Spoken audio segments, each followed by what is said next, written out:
It all started with the song he wrote for his mom and a long-shot sample sent to an international talent show in Los Angeles. And soon, the father of four, raised on a dirt floor in Mexico, who had worked so hard to follow his dream to become an American tradesman, a plumber, had the chance to live another dream on the biggest stage of all. Claro, gallo, la sacamos del estadio. Lo que un día soñé en el barrio, hoy lo ponen en la radio. Y a huevo que celebro porque me ha costado mucho. Tengo la... But how far could he really go? Maybe more importantly, how far would be far enough to make his dream fulfilled?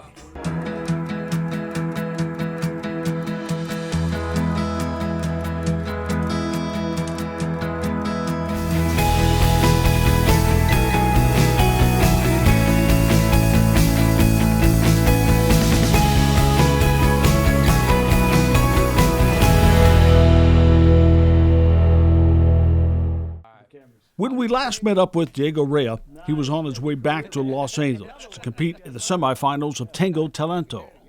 So I'm hanging out here with Diego, and last time I talked to you, you were getting ready to go back to Los Angeles for the semifinals. Take us through what the semifinals was like. You had to pick a new song, right? Your song for your mom got you in, so you had to follow that with something even bigger? Correct. So I picked my mom's song. Then after that, I went to the quarterfinals, and that's when I had to write the song about when I was a kid.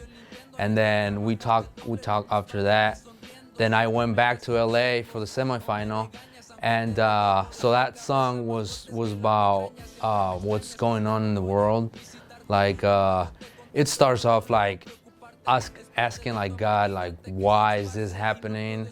But through the song, it's just like I'm just asking God, like, why there's kids in the streets that don't have families, they don't have food, or why is there wars going on, all this stuff. But at the end, I'm like, I'm sorry, I don't understand why you're doing this, but I still believe in you, and I still believe that everything's gonna change. Change, a big part of his life. Learn from his mom, though, how to adapt, react quickly to whatever life throws at him. So was this a song that you wrote like fast just for this, or was this already something you had? No, I had to write it fast, so I had 2 weeks for it, and I had to write it in 2 weeks, and then learned it. That was the hardest part. Writing a song that fast is one thing, committing it to memory and performing live in your only chance to do it is another. He had gotten his biggest shot, but now his biggest fear was about to become reality. So they had a theme of Las Vegas, and then the judges started playing cards. So when I was singing and I looked and I see them playing cards, not paying attention to my song, then I was like, I was like shocked, like it was seconds, but like literally it was exactly how the movies are when something happens and like everything is like slow motion. Like I swear, like the time stopped there. He stopped, if only for a moment. So other musicians, if they're in the middle of a song, they forget the words, which does happen. They kind of let the music carry it and they pick it back up. When you're rapping, isn't it harder in hip hop to catch up to yourself, to where you were, and to jump back on that pace, because you're singing much faster too, right? Yes, so that's one of the biggest things that until now it's just one of those things that I guess you want it so hard that your body, your mind just automatically starts doing it. And that song was one of the hardest because the lyrics were like one after another lyric. So that song was pretty fast. Like I was rapping kind of fast. And so when I forgot, it was like, I mean, I knew it. I knew from like before I performed, I'm like, if I messed up, then it's over. Like I don't think I'm gonna be able to come back to it because it was so hard. That moment would be forever in his mind. This was the verse. No es un reclamo ni te digo que no existes, pero al ver cómo está el mundo me pregunto si te fuiste. Tantas familias que han quedado sin hogar y por culpa de la violencia se tienen que desplazar. Miles de niños. Although the judges said they admired the fact that he just kept going, deep in his heart he knew it was over. He felt he let so many people down. You just have all these people supporting you and like believing in you, and you feel like I felt like everything that people did for me, and like I felt like I just threw it to the garbage can. So you thought you let him down? Yes, I thought I let him down. And you had to wait a whole day to find out the results, right? And yeah, so that's another thing. Like, so it was that night. So that night they didn't tell us. So it was actually 2 days that we had to wait, because the day after, that's when the show comes out, and that's when the phone numbers come out, because you don't know the phone numbers until the show comes out. Yeah. That's when they it's a live event by then. Yes. Yeah. So that's when they put your phone numbers, and then that's when you start like sending it to people, and like, you know, people that has to vote for you. The only thing that could save him, the live audience voting. But only 3 of the 9 could move on. But I know you were caught up in all that where you were, but back here at home, I know because I was watching online too. You had a community coming out so hard for you. Oh, yes. Everybody was saying, hey man, vote for him, vote for him. Everybody's sharing your contact stuff.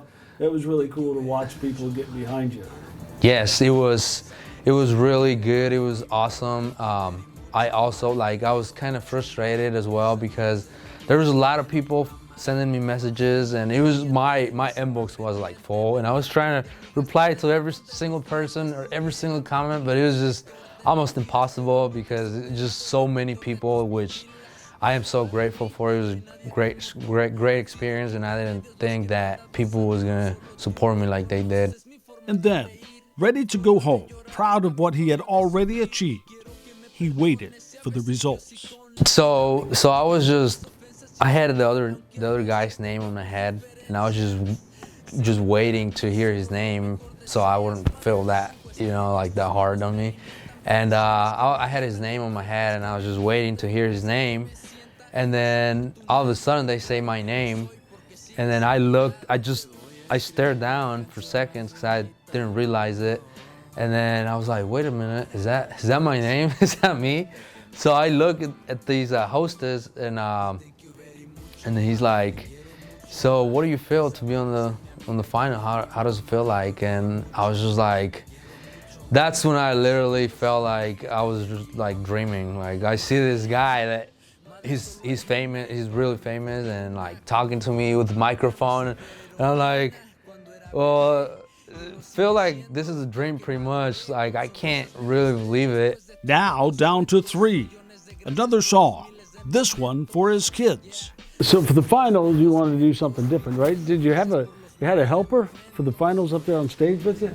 Oh yes, I did. Yes, the greatest helper I can ever have.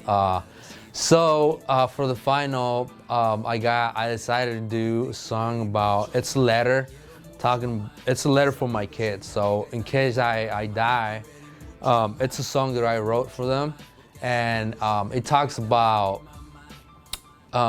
if I die, look in the mirror and you're gonna see me. His daughter joined him on stage for this incredible moment. And then she got to be with me, and she got to feel like a little star, being over there. She went on the stage with me, and that was like amazing. Like, the final was, I think that was my favorite. Not only because it was the final, but I was just like relaxed knowing that that was it. Like, I didn't care if I won or not. I had my daughter there, and like, I knew that was good. It's going to be like good motivation for her in the future, because she loves singing. So I'm like, once she realizes how big this was, she's gonna be like, oh my God, my dad is, hopefully, my dad is awesome. An awesome experience. But a reality was starting to set in. You see, he no longer cared about winning the competition. He missed his home, his life, his career as a plumber. What were the other plumbers, when you came back and went to work, and you know, you just got off the big stage. How do they respond to all this? Well, I had a lot of them send me messages when I was over there, and they're like, "Oh my God, man, like it's amazing seeing you. Like I work with you, and like seeing that you're living your dream. It's amazing." And I felt really good because, one, as trade workers, you know, we don't say stuff like that. We're tough, you know. So seeing that, I was like, oh my God, that's amazing. And come back, and when I came back, yeah, I was talking to I was gonna work with this guy, and he's like, okay, I can't wait to see you tomorrow because I want to hear about your experience over there. And of course, like they talked to like electricians and some other trades. They knew about it. And they were like asking, "Oh, are you the guy that was in the show? I was watching you, this and that." And it was pretty awesome. Like, so you're not pulling that, "Hey, I'm not going to crawl down underneath there. I was just on a big stage rapping in front of millions of people, man." You're not pulling that one, huh? Right? No, I'm pretty humble. So I can't do that.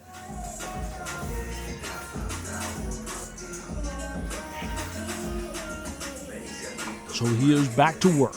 By day with his hands, by night with his voice and lyrics. Claro, gallo, la sacamos del estadio. Lo que un día soñé en el barrio, hoy lo ponen en la radio. Ya huevo que celebro porque me ha costado mucho. Putting out music on Spotify, doing music videos, YouTube. I'm just trying to push my music as hard as I can this year. That we have, like, I believe, the light going right now, and yes, that's one of my plans for this. You got a pretty cool mix though too, right? Now you get to do your music, you got your career as a tradesman, and you get to be a dad and a husband and raise your family all here, still at home. It's pretty amazing what you can do at home now. Exactly. Final thought from you here on what this whole experience has been like for you. I mean, this is kind of life-changing, opening doors that you never expected to be open, but giving you a chance to sort of reevaluate life, both here at home and on the road? Oh yes, definitely. It's just something that just randomly changed my life, and I literally felt like the best way to describe it is being in a ditch, and there's times where we have to tunnel so we can do pipe through, and then there's like no space there, so you have to little by little, you know, be making that hole little by little. And then, I mean, there's times where you get so tired, you're like, oh my God, like I'm never gonna get there because like it's like probably this thick. And then but then you just keep on going, you never give up. And then all of a sudden, you just like hit it, and then you can see the light, and then like, oh my God, I did it.